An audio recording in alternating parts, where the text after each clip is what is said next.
Assalamualaikum warahmatullahi wabarakatuh. Di sini kami akan mempresentasikan tentang metode Fibonacci dan metode interpolasi. Anggota kelompok kami beranggotakan 5 orang, yaitu Diki Chandra saya sendiri, Ardi Mansyah, Hendrik Salim, Muhammad Akram Mirwanto, dan Yusuf Sudrajat. Metode Fibonacci dan metode interpolasi. Slide pertama akan dibacakan oleh Yusuf Sudrajat. Assalamualaikum teman-teman, saya Yusuf Sudrajat. Untuk materi yang pertama ada teori optimasi numeris satu dimensi. Nah, untuk mencari nilai optimum suatu fungsi, tujuan dihitung terlebih dahulu titik optimumnya. Setelah titik optimum diketahui, maka nilai optimum fungsi tujuannya dihitung dari nilai fungsi di titik optimum. Jadi, nilai fungsi tujuan dihitung terakhir.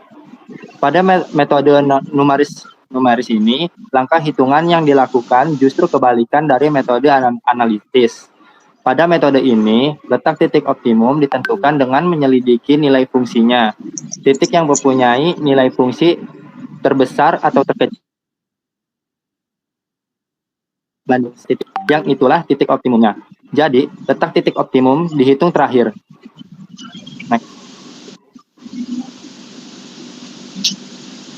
Nah, teman-teman, dalam bab ini akan dibahas metode numeris dalam optimasi satu variabel tanpa kendala, yang secara garis besar dibagi sebagai berikut. Yang pertama ada teknik eliminasi. Nah, yang pertama ada pencarian bebas dengan langkah tetap, dengan percepatan langkah, terus pencarian lengkap, pencarian dikotomi, pencarian Fibonacci, pencarian rasio emas. Namun yang akan dibahas dalam presentasi ini hanyalah metode pencarian Fibonacci. Nah, untuk materi selanjutnya akan dibacakan oleh Ardi Mansyah.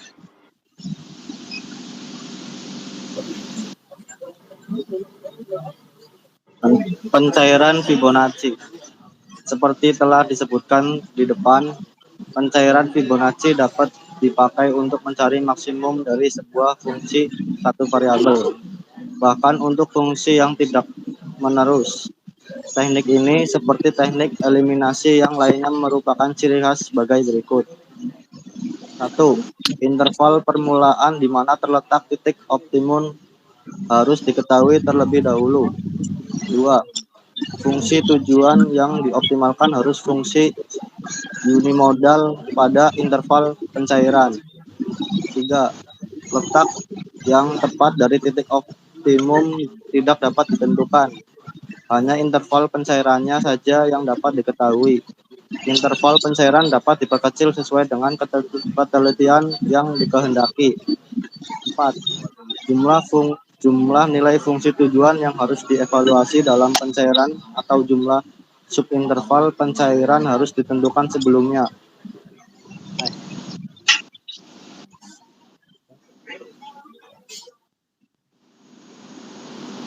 Pada teknik Fibonacci ini digunakan sebuah deret yang dinamakan deret Fibonacci.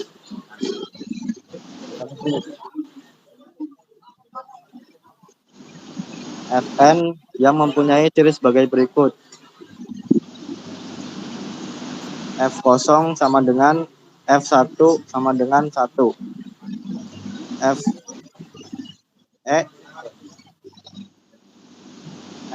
Fn sama dengan Fn min 1 plus Fn min 2 kali N sama dengan 2, 3, 4. Yang menghasilkan deret 1, 1, 2, 3, 5, 8, 13, 21, 34, 55, 89, dan seterusnya. Baik, slide selanjutnya akan dibacakan oleh Muhammad Akram Mirwanto. Silakan waktu dan tempat kami persilakan. Sebelumnya terima kasih. Assalamualaikum warahmatullahi wabarakatuh. Perkenalkan, nama saya Muhammad Akram Mirwanto. Untuk materi selanjutnya di sini untuk menjelaskan prosedur teknik Fibonacci, maka disajikan gambar interval pencarian mula-mula adalah L0 sama dengan B kurangi A. Sedangkan N adalah jumlah yang harus dilaksanakan, didefinisikan di bawah ini. L pangkat N sama dengan Fn min 2 per Fn L kosong. Dan dicari dua titik X1 dan X2 yang diletakkan masing-masing pada jarak L pada kedua tepi interval sehingga X1 sama dengan A plus L pangkat N. X pangkat 2 sama dengan B kurangi L pangkat N sama dengan A plus Fn min 1 per Fn L0. Di sini ada sebuah gambar bisa dimengetik menggunakan sifat fungsi unimodal, maka dapat ditentukan interval yang mana mengandung titik optimum pada gambar 2.4. Interval yang mengandung titik optimum menjadi X1 dan B. Baik, slide selanjutnya akan dibacakan oleh Hendrik Salim. Silakan Hendrik Salim, waktu dan tempat kami persilahkan.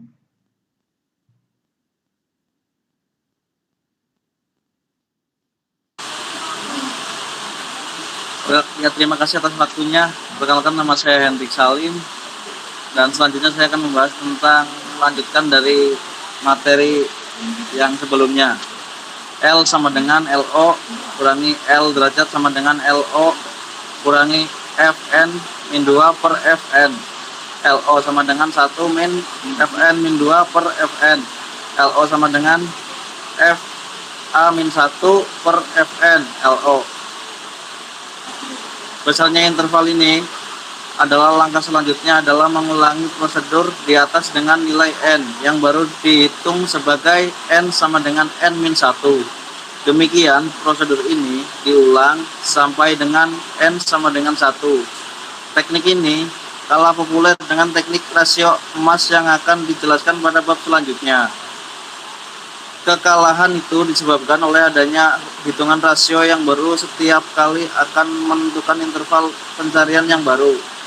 Next. Nah, selanjutnya adalah metode interpolasi. Metode interpolasi kuadrat dapat digunakan untuk melakukan optimasi secara numerik. Hal ini disebabkan oleh penggunaan polinomial order 2 yang menghasilkan pendekatan cukup baik terhadap bentuk f atau x di dekat titik optimumnya. Next. Jika mula-mula kita mempunyai 3 buah titik tebakan awal, yakni XO, X1, dan X2 yang mengapi titik optimumnya, maka sebuah parabola dapat difitkan melalui ketiganya. Diferensiasikan persamaan yang diperoleh. Set hasil menjadi sama dengan 0, dan perkiraan X optimum dapat ditentukan dalam hal sebagai berikut. X3 sama dengan Fx0 X1 pangkat 2 kurangi X2 pangkat 2 tambah Fx1 X2 pangkat 2 kurangi X0 pangkat 2 tambah Fx2 X0 pangkat 2 min kurangi X1 pangkat 2 per 2Fx0 X1 kurangi X2 tambah 2Fx1 X2 kurangi X0 tambah 2Fx2 X0 kurangi X1. Penentuan X3 yang dilakukan secara iteratif melalui strategi yang sama dengan metode golden section hingga diperoleh penyelesaiannya yang konvergen. Baik, di sini saya akan melanjutkan presentasi. Sebelumnya, perkenalkan nama saya Diki Chandra dengan NIM 352010-260. Di sini terdapat contoh soal. Gunakan metode interpolasi kuadrat untuk menentukan maksimum dari fungsi fx sama dengan 2 sin x dikurang x2 per 0. Dengan nilai-nilai awal x, x0 sama dengan 0, x1 sama dengan 1, dan x2 sama dengan 4. Penyelesaian iterasi pertama. X0 sama dengan 0, dibagi fx0 sama dengan 0, x1 sama dengan 1 dibagi fx1 sama dengan 1,5829, x2 sama dengan 4 dibagi fx2 sama dengan min 31136. Berdasarkan nilai-nilai x0, fx0, x1, fx1, x2, dan fx2, maka x3 dapat dihitung sebagai berikut. X3 sama dengan fx0 buka kurung x1 pangkat 2 dikurang x2 pangkat 2 tutup kurung ditambah fx1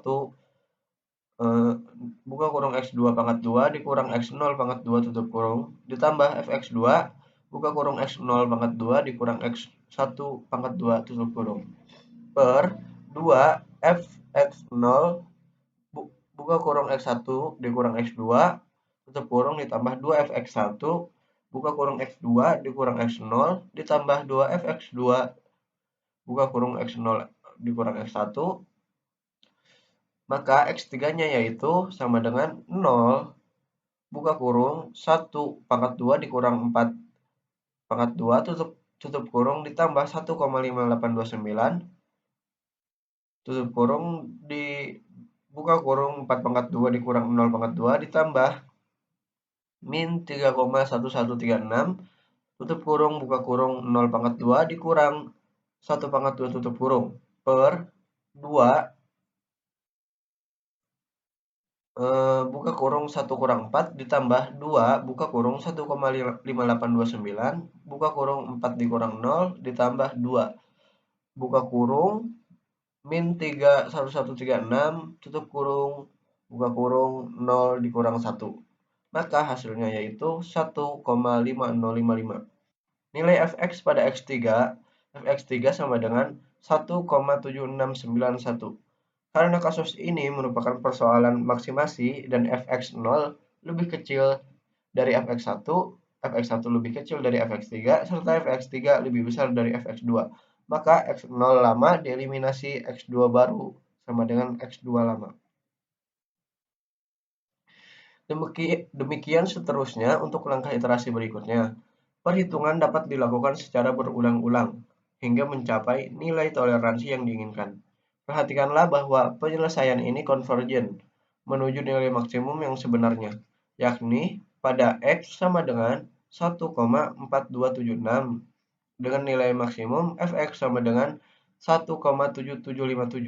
Jadi, ada jarak di antara 1,4276 ini untuk mencapai nilai maksimum ke 1,7757. Hasil-hasil perhitungan selengkapnya hingga langkah iterasi kelima disajikan pada tabel berikut ini. Berikut adalah tabel dengan hasil-hasil iterasi dari iterasi pertama, iterasi kedua, iterasi ketiga, iterasi keempat, dan iterasi kelima. Mungkin itu saja yang dapat saya sampaikan dari presentasi ini. Saya sebagai perwakilan dari kelompok mengucapkan terima kasih dan minta maaf apabila ada salah-salah kata atau materi. Kurang lebihnya mohon maaf. Wabillahi taufiq wal hidayah. Wassalamualaikum warahmatullahi wabarakatuh.